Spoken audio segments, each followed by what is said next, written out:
बिस्मिल्लाहिर्रहमानिर्रहीम। नाज़रीन इकराम, सुकून की राहों के सिलसिले का एक और प्रोग्राम लेकर शहबाज शफ़क़त मिर्ज़ा आपकी खिदमत में हाज़िर है। हमेशा की तरह हमारे साथ डॉक्टर शमीमुल हक साहब मौजूद हैं, जो मेडिकल स्पेशलिस्ट हैं और नफ्सियाती बीमारियों के माहिर हैं। आज का जो हमारा मौजू है वो है जिल्द की एलर्जी। तो इस हवाले से हम डॉक्टर साहब से बात करेंगे। ये डॉक्टर साहब, जिल्द की ख़ारिश लोगों को कितना परेशान करती है और ये जिल्द की एलर्जी असल में है क्या? हाँ जी, असल में ये जो ख़ारिश है ना, ये कई किस्म की होती है। कई दफ़ा थोड़ी, कई दफ़ा ज़्यादा। थोड़ी ख़ारिश तो बर्दाश्त कर लेता है इंसान, जी जी। और ज़्यादा ख़ारिश हो तो नींद नहीं आती और काम नहीं करता बंदा, ड्यूटी के दौरान भी ख़ारिश करता रहता है, तो बड़ा नागवार सा गुजरता है। और अगर ज़्यादा देर के लिए ख़ारिश रहे, ज़ाहिर है कई दफ़ा कई माह गुजर जाते हैं इस सिलसिले में, तो वो ज़हनी तौर पर भी बड़ा स्ट्रेस पड़ता है। तो इसलिए इसके लिए ये, और इसमें ज़्यादा प्रॉब्लम यही होती है, जो हमारी थ्योरी है, मेडिकल थ्योरी है, कि एंटीजन होता है प्रोटीन एक, जिसमें बॉडी रिएक्शन करके उसके लिए एंटीजन और एंटीबॉडीज़ बनाती है। एंटीजन और एंटीबॉडीज़ का रिएक्शन होता है। एंटीजन जब भी जैसे टीका होता है पेनिसिलिन का या गोली, एंटीजन के तौर पर काम करता है, अंदर एंटीबॉडीज़ बनती है। जब दोबारा वो होता है तो दोबारा रिएक्शन का चांस ज़्यादा होता है। तो हमारे कई दफ़ा ज़हन में है कि एक दफ़ा टीका लगा, दूसरी दफ़ा वो माफ़क है, ज़रूरी नहीं। तो ये रिएक्शन होता है किसी न किसी चीज़ से, तो फिर हम डिस्कस करते हैं। अच्छा डॉक्टर साहब, ये जिल्द की जो एलर्जी है, शिद्दत के लिहाज से ये कितनी किस्म की हो सकती है? हाँ जी, एक तो सिंपल है कि थोड़ा सा पता चलता है, जैसे लोग सुई चुभ रही है कभी किसी जिस्म के हिस्से में, कभी किसी, तो वो तकरीबन बाजार कोई धप्पड़ या कोई निशान नहीं बनता जी। तो अगली स्टेज है कि धप्पड़ बन जाते हैं, मोटे मोटे भी बन सकते हैं, बारीक भी बन सकते हैं जी। और बाद का ज़ख्म ज़्यादा खुजलने से वो ज़ख्म बन जाते हैं।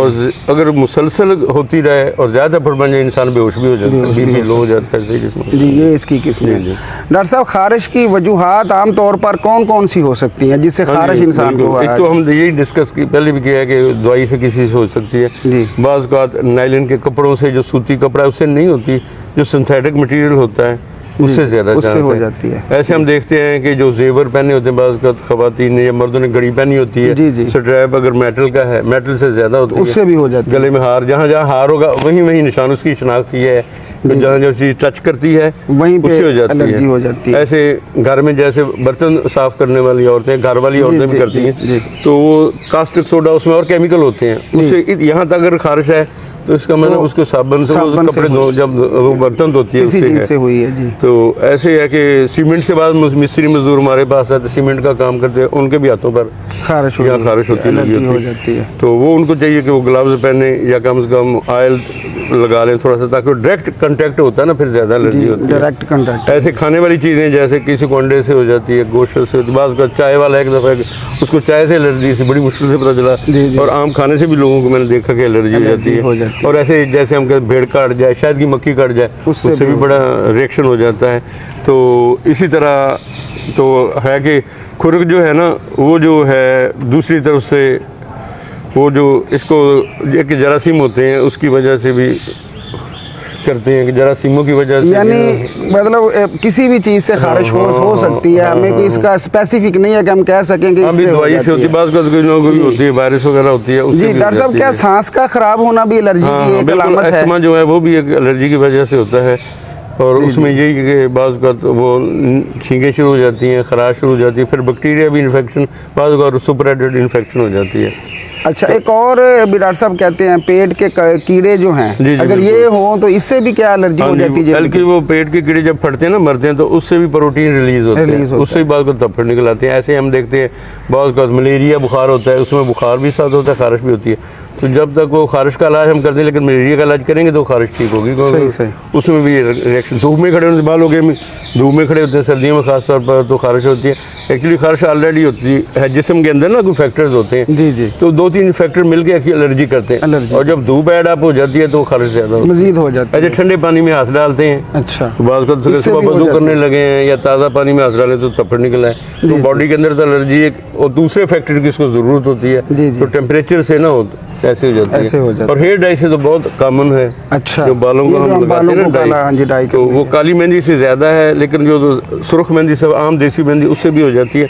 तो वो अक्सर 1-2 दिन छोड़ के होती है, बाद का हफ्ते के बाद रिएक्शन शुरू होता है। आदमी समझता है मैंने तो डाई किया था हफ्ता पहले, तो हफ्ते के बाद वो है वो जिस्म पर, खासकर चेहरे पर पहले खारिश होती है। सही सोजिश, खारिश निशानात बन जाते हैं। ऐसी है कि फिर बाकी जिस्म पर भी फैल जाती है। ब्यूटी पार्लर पर औरतें जाती हैं, दुल्हनें तैयार होने के लिए जाती हैं, तो वहाँ केमिकल ट्यूब्स, क्रीम्स और जो इंस्ट्रूमेंट्स यूज़ होते हैं उनसे हमारे पास बाज़ आती हैं औरतें, ख़वातीन, तो उनके चेहरे पर उसी वजह से होती है। तो इसलिए काज का जब तक वजह पता चली फिर हम बच जाएंगे उससे, खाने से या कोई चीज़ पहनने से या साबुन जैसे है। साबुन की बाज़ क्वालिटीज़ हैं जिसमें केमिकल ज़्यादा हैं, मसलन लाइफ बॉय है या डिटोल साबुन, लोग जिसमें ज़्यादा केमिकल है उससे ज़्यादा खारिश होने का। हाँ जी। तो हम कहते हैं कैपरी यूज़ करें या लक्स जिसमें केमिकल थोड़ी कम है, तो जिसमें ज़्यादा केमिकल हैं उससे में ज़्यादा खारिश हो जाएगी। अच्छा डॉक्टर साहब, बाज़ औक़ात ऐसा भी ये बात सही है, सुनने में आई है कि पता ही नहीं चलता अभी किस वजह से एलर्जी होगी, खारिश होगी। हम भी काफ़ी कोशिश कर मरीज़ को एजुकेट करते हैं कि इन चीज़ों का ख्याल करें, चीज़ें ना खाएं या कपड़े सूती पहने या साबुन जो है आप ये इस्तेमाल करें जिसमें केमिकल थोड़े हैं, वो जो आप तो सारा कुछ। लेकिन इवन देन कई दफ़ा खारिश नहीं पता नहीं, इंटरनल कोई ना कोई चीज़ होती है, पता नहीं चलता कैसे निकल जाती है, कभी कुछ हफ्ते छोड़ के होती है।